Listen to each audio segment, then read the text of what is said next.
welcome to day 1529 of Connecting the Thoughts. Quote for today is: Past experiences can be for reference, not to benchmark. Past experiences can be for reference, not to benchmark. More on this with my partner in conversation for this week, Prajesh. Thank you for joining us. And we are today speaking about something very interesting. Yeah, hi everybody. Nice to see everybody again. Yeah, what a great quote. And before we even start talking about it, I'm going to ask you a question. When you first started your daily thoughts, Mhm. if you think about it today, what was your thought that the first day you did it? The first Ooh. that thought. Hmm. I was scared. I had asked a zillion people to watch me, people Yeah, who I knew were supporting me. I was in a very different frame of mind at that time. I was going through a rough time. Uh, I was struggling with getting out of bed. It was depression, dealing with loss. And this was my way of helping myself have something to look forward to in the day. So, yeah. scared, unsure, not very confident. I'm brilliant. And where are you today? Ha, thank you. Yes, yes, Yeah. yes. Thank So you. if, Thank you. if we use your example, if you that your living example, if we use your past as a reference, would you be doing what you did today? Or would you be, if you use as a benchmark to where you've grown, how would you look at that there? Hmm. Thank you for turning the tables on me. Someone has to write. Yes, thank you. Oh, interesting. No, I think you are so right. If we used that as the benchmark, I wouldn't have come where I am right now, and neither would the people. So it's interesting that you asked that question, Prajesh, because people have been. You can't really keep on with a journey for 1,529 days, right? Totally. So people have come, taken value, gone, come back again. It's almost like it's a reference point for them. They know that this is available to them, and they keep coming and being part of the conversations as and when it works for them. So definitely, past experience can be for reference, not to benchmark. Yeah, totally. And it's so easy to flip the script in so many different ways. And I like a quote I heard the other day, which is quite valuable about the timing of this conversation.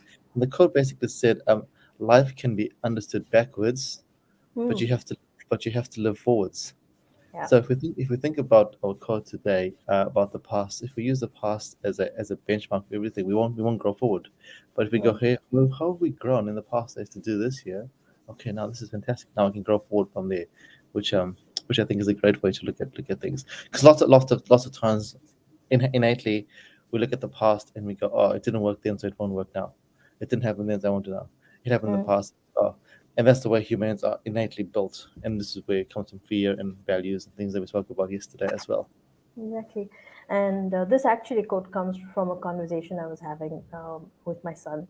And it was with reference to past experiences in relationships where, it was a little uneasy. And so just through conversation, I was able to arrive at this where, yeah, it could be for reference, but I don't have to benchmark it. Maybe the person that I'm talking about has also grown. For instance, my expectations of them have changed. Maybe they've changed too, but because I'm constantly benchmarking how things had been in the past, perhaps that's why I'm not able to move forward within the relationship, or maybe I'm not able to evolve within this relationship. So it Yeah, was interesting. yeah, and it becomes a hampering when you use the benchmark. If you use it as a benchmark, and the benchmark then becomes your ceiling. And if you Mm, go, this is my benchmark, this is my ceiling, this is it. But if you go, actually, hey, wait a minute, this is where I was at this point in my life. If that's a reference point, do I want to be better or do I want to be worse in that mm, situation? And if you ask ourselves the question, I think 9 times out of 10 we're going to say I want to be better, whatever the situation is that we're referring to. Um, so yeah, I think a reference point as opposed to a benchmark is a better way to look at it. yep. Even when it comes to finances, for example, as you were speaking, people talk about that financial thermostat, right? Where you have it in your mind that this is how abundant I can be, this is how much I will make, and this is my this is my status, or this is my financial means, etc.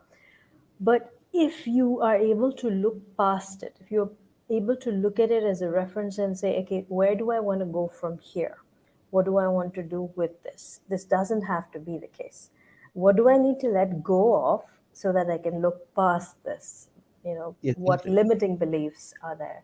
What what stories, what conditioning from the past, what have I picked up from my parents, from my community? What do I need to let go of so that I can become a better person in the financial space?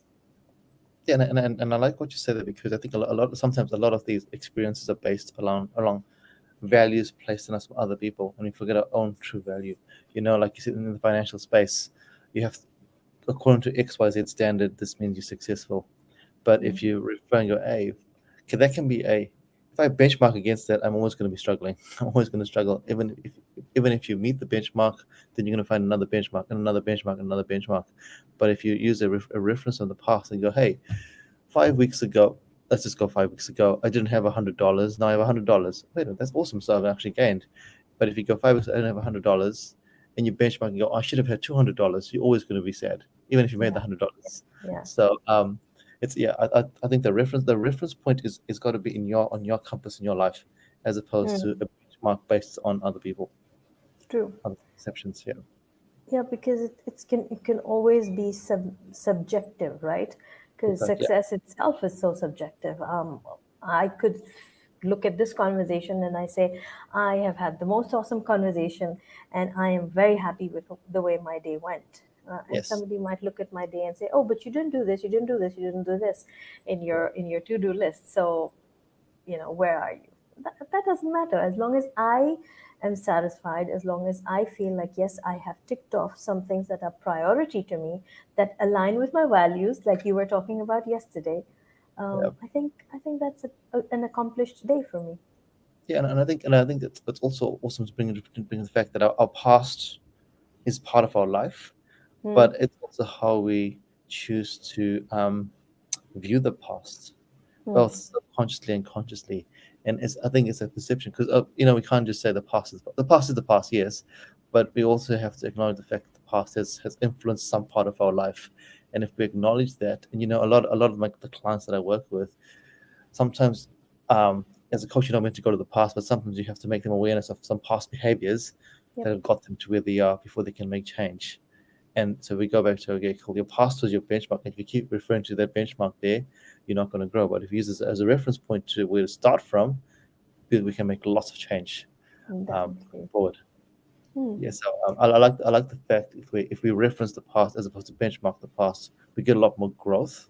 Yeah. Actually, it allows for growth to happen, Hmm. Hmm. as opposed to blame. It's very easy to blame the past. Yes. Very easy to use, Yeah. use the past as a reference point for blame, or a benchmark Yeah. for blame. Oh, I blame my parents. Oh, I blame my life situation. I blame this.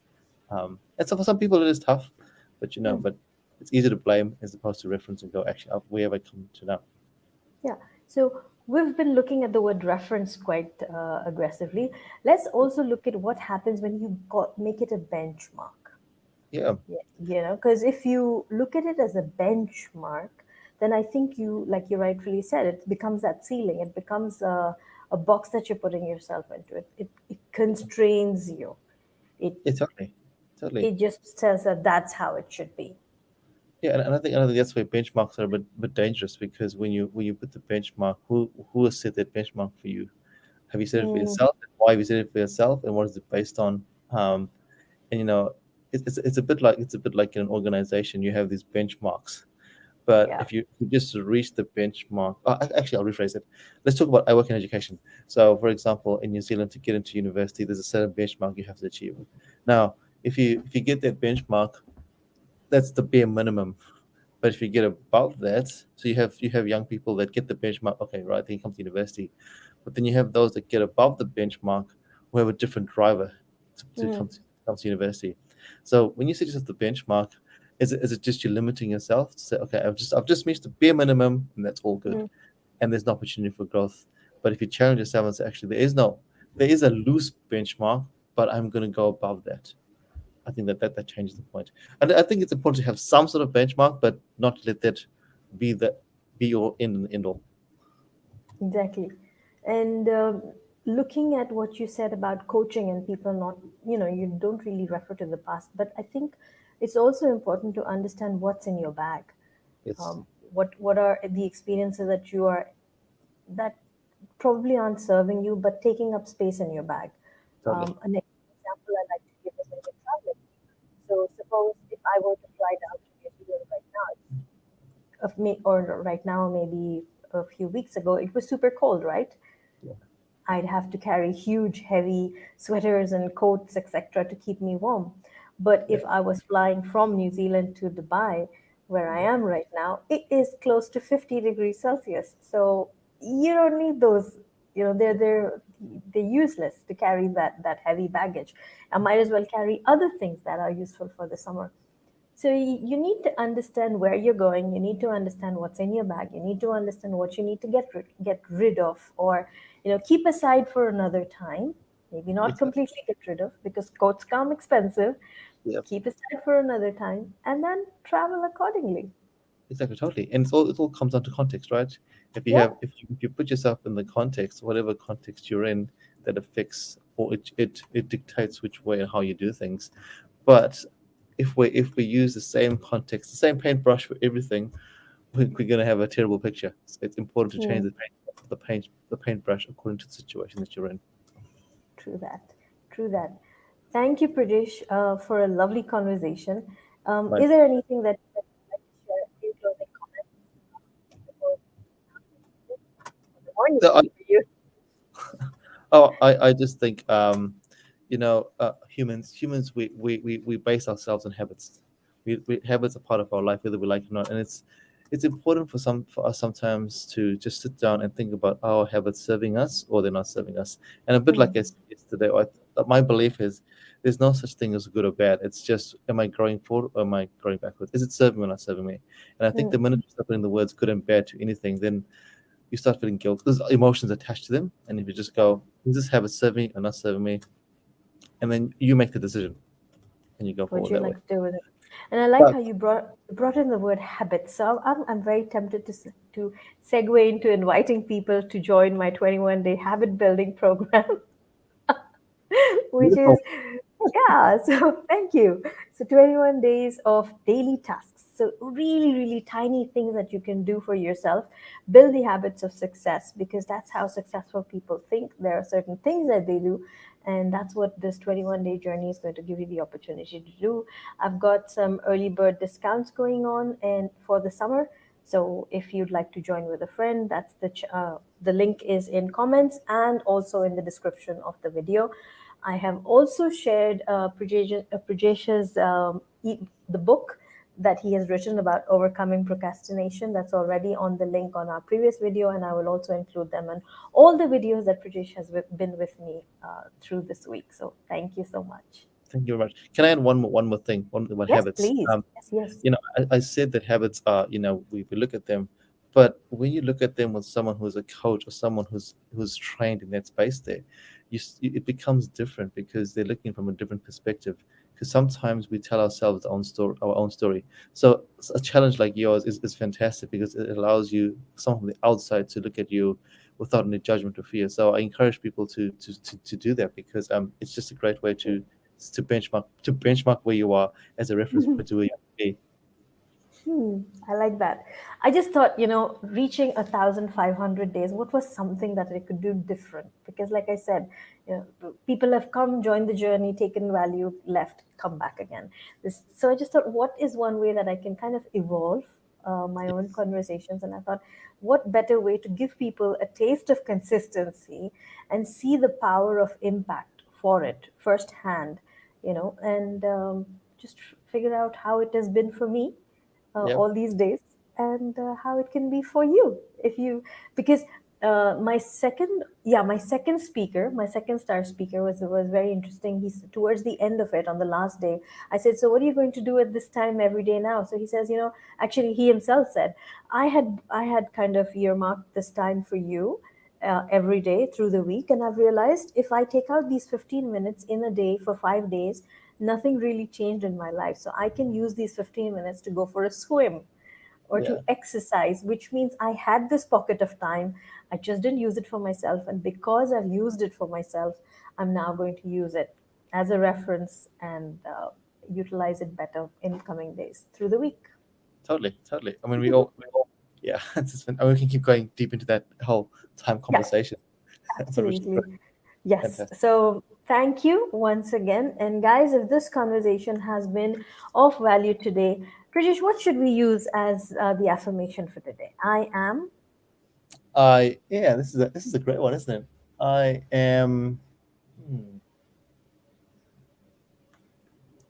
I am not my past. Ah, I like that. Yeah, I am not my past. Okay. yeah, I am not my past. Definitely not. yeah. Um, Thank you so much for adding on and making that affirmation complete.